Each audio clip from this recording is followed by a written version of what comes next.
여러분 반갑습니다. 오늘 같이 보실 하나님의 말씀은 이사야 48장 9절에서 11절입니다. 내 이름을 위하여 내가 노하기를 더디할 것이며 내 영광을 위하여 내가 참고 너를 멸절하지 아니하리라. 보라, 내가 너를 연단하였으나 은처럼 하지 아니하고 너를 고난의 풀무불에서 택하였노라. 나는 나를 위하여 이를 이룰 것이라.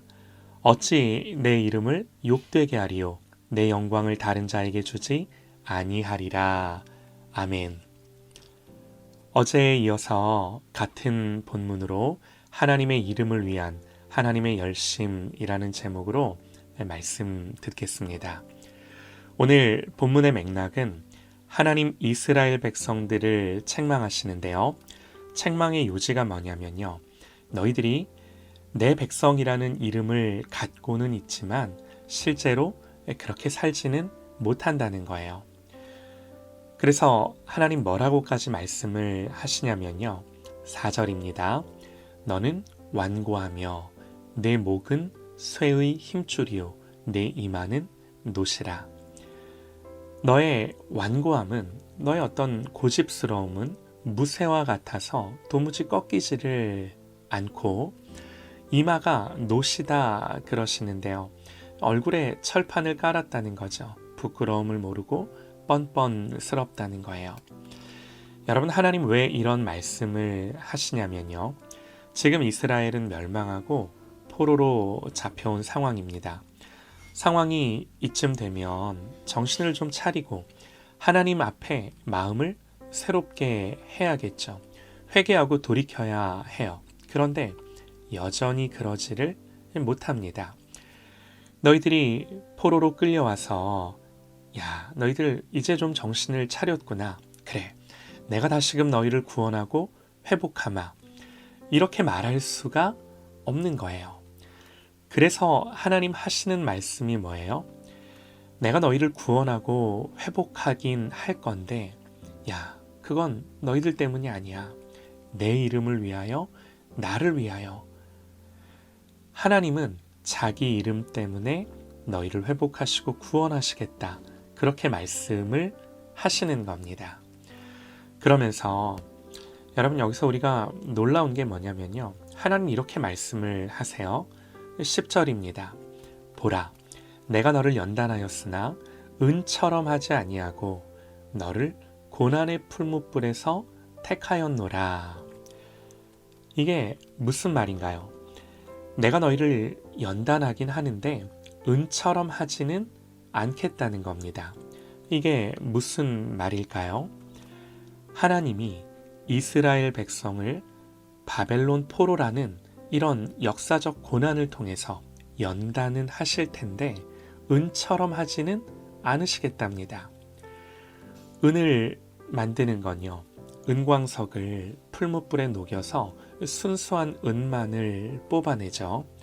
그런데 너희들이 아무리 연단을 받아도 그렇게는 안 될 거라는 거예요. 순수한 은을 만드는 그런 방법으로는, 너희들을 그런 식으로는 구원하지 않겠다는 거예요.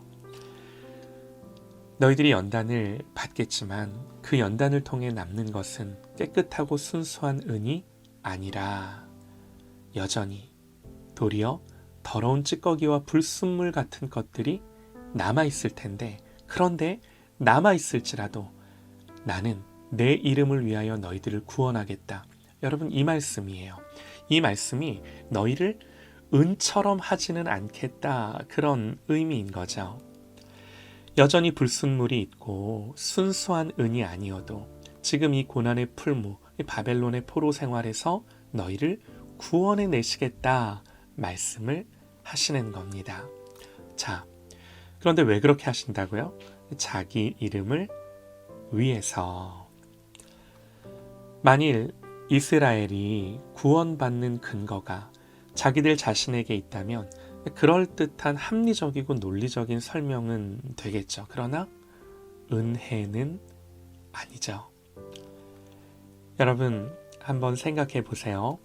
구원의 근거가 우리 자신의 어떤 선한 행위에 있다라고 한다면 인간의 선한 행위나 상태는요, 언제라도 변할 수 있습니다. 그러므로 인간의 선한 행위 자체가 하나님이 보시고 그걸 보시고 구원하는 이유라면 여러분, 그런 구원은 우리가 죄를 짓는 순간에 언제라도 잃어버릴 가능성이 있는 그런 구원인 거예요. 우리가 어떠하든 하나님이 당신의 이름을 두고 우리를 구원하시겠다는 이 말씀이 얼마나 위안이 되고 감사한지 모릅니다.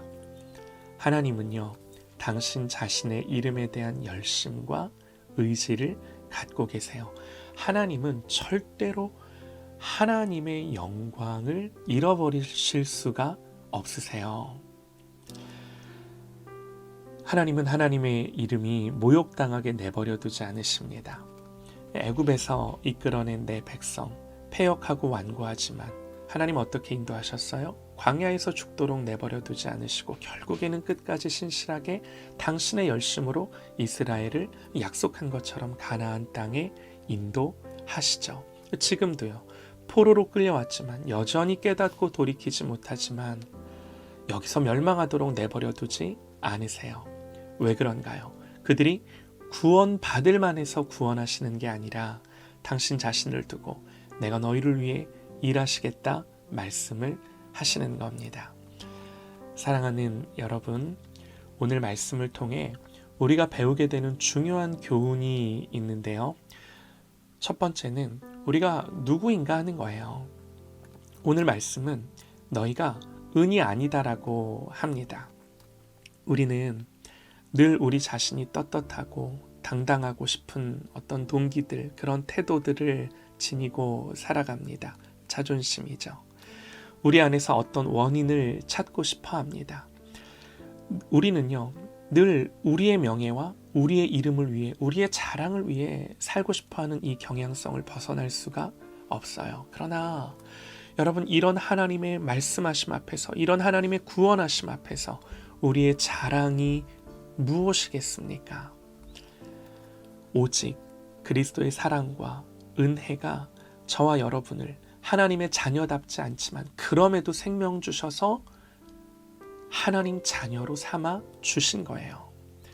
그래서 빌립보서 말씀은 우리에게 이렇게 말씀을 합니다.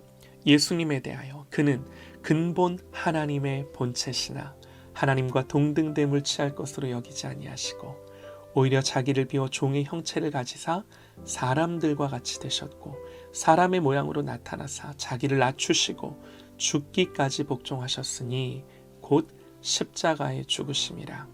이러므로 하나님이 그를 지극히 높여 모든 이름 위에 뛰어난 이름을 주사 하늘에 있는 자들과 땅에 있는 자들과 땅 아래에 있는 자들로 모든 무릎을 예수의 이름에 꿇게 하시고 모든 입으로 예수 그리스도를 주라 시인하여 하나님 아버지께 영광을 돌리게 하셨느니라.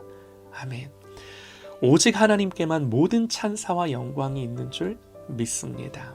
그러므로 오늘도 이 하나님의 구원을 기뻐하며 하나님이 우리를 위해 무슨 일을 하셨는지를 생각하고 하나님을 영화롭게 하는 이 하나님의 구원으로 담대하게 사는 그런 저와 여러분 되시기를 간절히 소망합니다.